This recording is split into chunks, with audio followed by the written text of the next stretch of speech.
In this video, I'm going to share 6 ways to use hydrogen peroxide in the garden.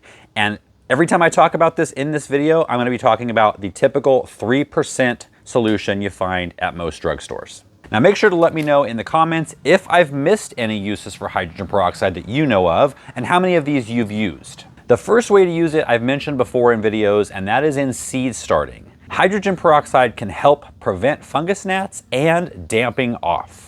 We do this with a soil drench. Take 4 parts water and 1 part peroxide. Pour it into the bottom of the catch tray and set the cell tray in with dry potting mix inside, and allow it to soak up completely. Depending how dry the mix is, it could take a couple of hours. The bubbling of the peroxide is actually the molecules breaking apart, and that fizzing that you get, that whole process is what kills the fungus gnats. The added oxygen now in the mix helps to prevent the fungus that leads to damping off. Now, damping off is when you have seemingly healthy seedlings and then all of a sudden they look like this, kind of pinched at the base and fallen over and shriveling up. Another way you can use hydrogen peroxide in the garden or for seed starting is to actually disinfect your seed trays.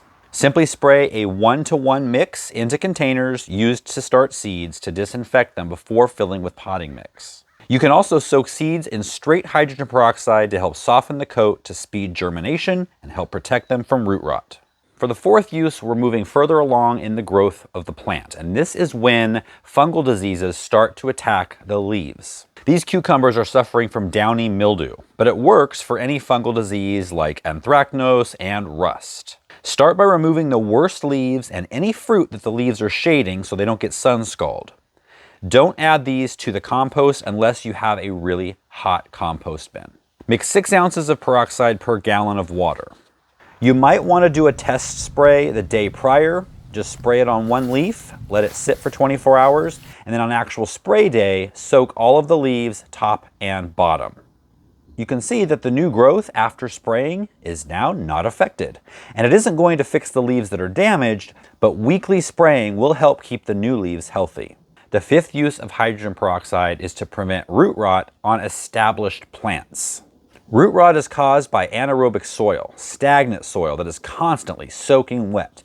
The roots can't get to oxygen because they're suffocating in that drenched soil. This often causes fungus and bacteria to invade the plant. Hydrogen peroxide, like on a cut, kills bacteria. It's going to do the same thing in the soil, but the extra oxygen that's in peroxide is going to add oxygen to the roots, right there where they need it to help them breathe again. For this root drench, we're going to use a 1-to-1 mix of hydrogen peroxide and water. Now, this is a really strong mix, so you don't want to get it on the leaves, you just want to get it on the soil around the roots.